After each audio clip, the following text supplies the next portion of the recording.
Hello, my name is Orlando Scalia, and I am the principal clarinetist of the opera and the Ozarks Orchestra. During the year, I'm the bass clarinetist of the Symphony of Northwest Arkansas, as well as the Fort Smith Symphony, and I am also the acting associate principal clarinet of the South Dakota Symphony. I can be seen performing through the Midwest and also Florida during the year. Today, I am going to help you prepare for your all-state audition. For the TMEA Texas All-State Audition, we have to prepare 3 studies, etudes, from the Rose 40 studies and 32 etudes. They're classics of the French School of Clarinet playing. So let's start with number 13, which is the slow one. For the tempo marking, we have adagio non troppo. That means slowly, but not too slowly. And then we have piano, and then we have piangevolmente, which means crying like, singing, sort of sobbing. It is major, and it is happy, but not too happy. Okay? So, as with all these slow etudes, the most important thing that we have to work on is making them as singing-like as possible. Always singing. Even when we have the 32nd notes, they should always be singing-like. It should never be like super technique, sort of things. That will be later. Okay. So the most important thing to create that atmosphere is to really be graceful with the use of the air and really always have that airstream going.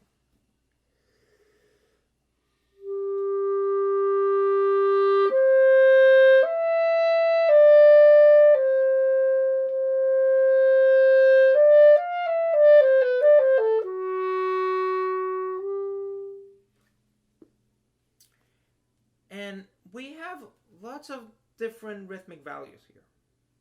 So we have to make sure that the 32nd notes are 32nd notes, the triplet 16ths are triplet 16ths, and the 16ths are 16ths. How do we do that? The most important thing that you have to really feel, even before you start the etude, is to have a really strong sense of the subdivision. So when I start this, I don't want to just go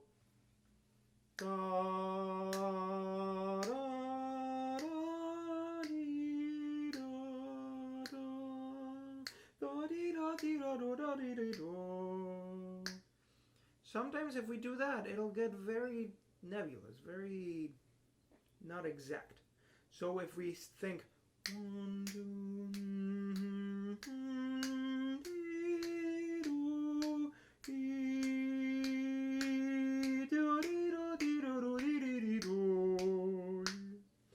the rhythm will be correct. So that's what I want you to think of. Okay. So now looking at some specifics. In measure 6, Mr. Height, who was the one that actually did this editing of the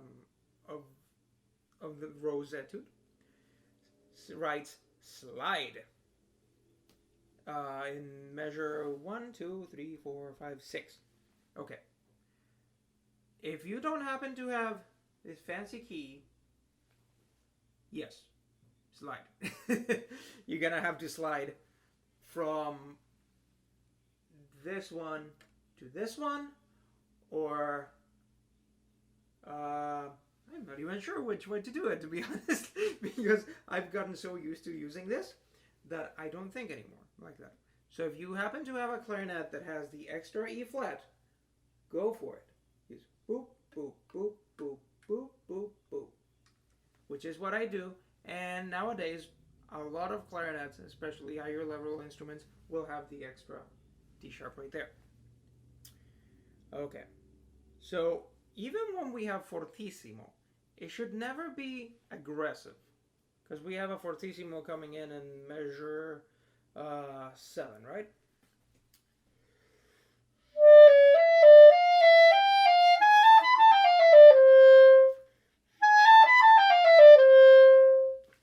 Just make it a little more present, but not okay? And the trick to make sure that that connection to the C sharp is nice and smooth is to actually make the lower notes louder than the higher note. So basically, the most important thing that you're going to have to think about in this one is just making sure that the rhythm's correct by using that subdivision, keeping the airstream going, especially when we go over the break, which happens quite a bit. And always to make it very singing-like. Okay, so let's go to the faster etudes now. So if we go to number 18 of the Rose etude, again, subdivision. What tends to happen in this one is that the tied over notes are not as long as they should be, or sometimes they're too long. So before you start this one, I want you to think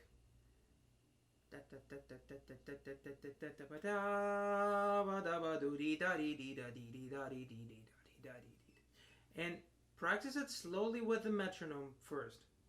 And the tempo shouldn't be too fast yet.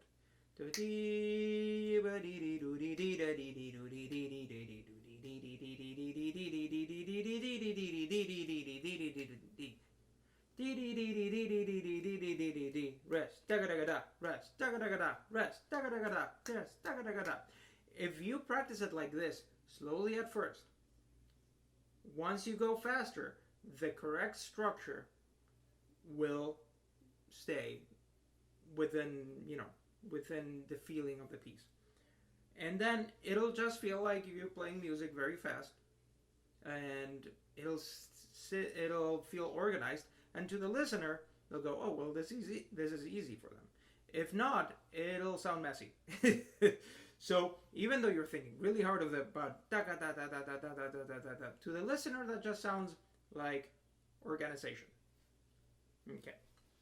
So another thing that you really have to think about in this one is to know when you're going to use the C on the right hand and when you're going to use it on the left hand.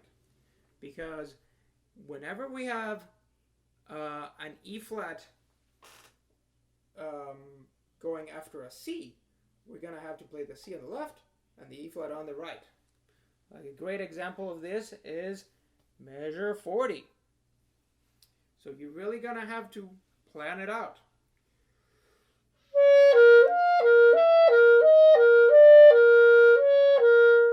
That last C, you're going to have to play it on the left. If not, you won't be able to get to the E flat right here. Unless you have an extra fancy key like I do. But if you don't, you can still play this. Just make sure you plan it out. Really plan it out. Okay.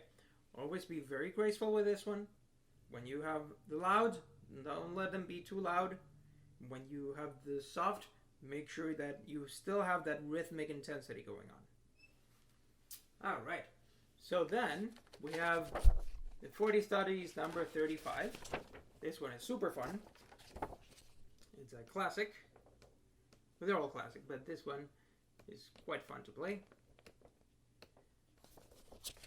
Find it. Sorry for that. Okay. So we have moderato, which means not too fast, not too slow, just in the middle. Mezzo forte, and then chiaramente. Chiaramente means clearly, which is telling us to make sure that all the turns that we have and all those sextuplets we have, you need to hear every single note. A lot of the times it sounds like Should be super clear.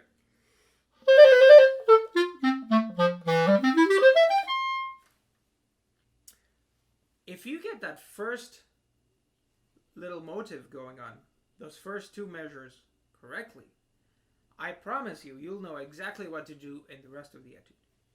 Make sure that those two set the stage for the whole rest of the etude. So I like to think of that first D really grounding you, that first note of the whole thing.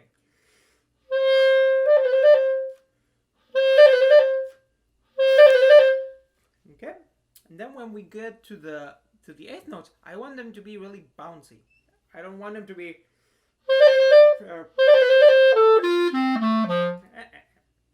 bouncy. Which in this case means pretty short. Not pecky short, but make sure that the air is always, you're always pushing the air through it. So you still have that resonance going on. And then when you get to the F sharp in the bottom, I want that F sharp to push you through the whole arpeggio.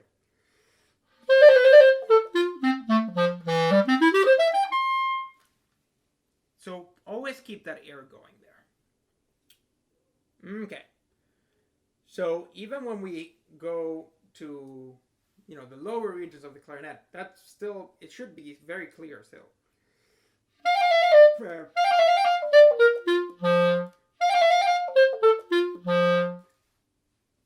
Always very clear, always very playful, and always very bouncy.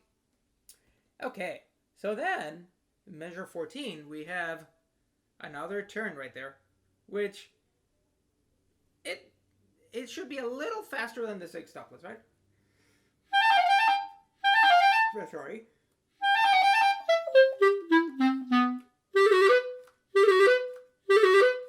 Do the best you can to still make them clear. So the fingering for that is going to be A, like normal, but B, instead of playing the whole B, which it'll be impossible to make it sound good. And because remember, these are ornaments. These are just supposed to be decorations in the phrase, right? So it'll be A, B, A, G sharp, right?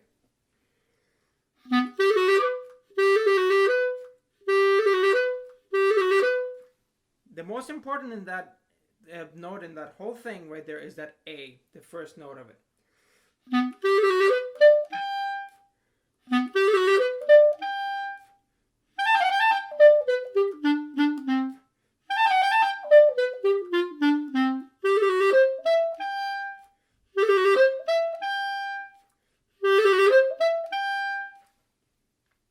If you get that really clear and really facile, easy, you will really stand out compared to the people who are, having difficulties to it. So really practice that slowly and make it as clear as you can. All right.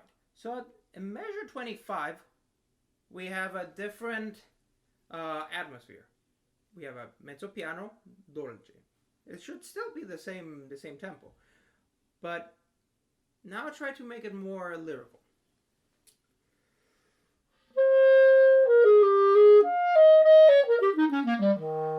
So not so pecky here, not so bouncy. It's more like you're singing, right? And then we have that little cadenza in measure 36. And we have where we go back to the a tempo, and that whole section should feel like the beginning. Very clear, very playful, very bouncy. So never try to play it too loud. Never try to play it too fast either. Practice this with a metronome.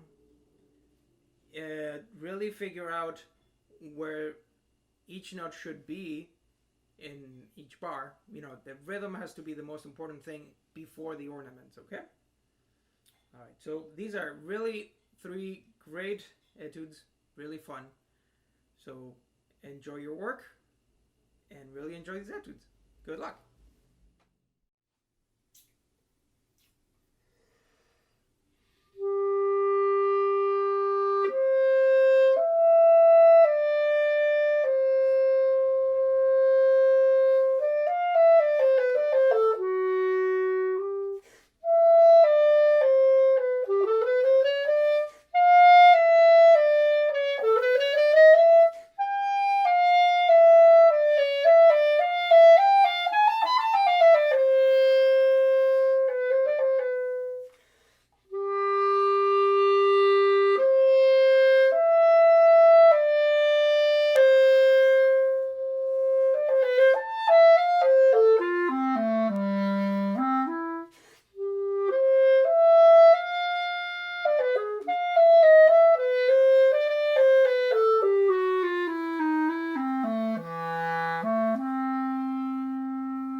hope you found these ideas helpful for your preparation. Enjoy your work, and good luck in the audition.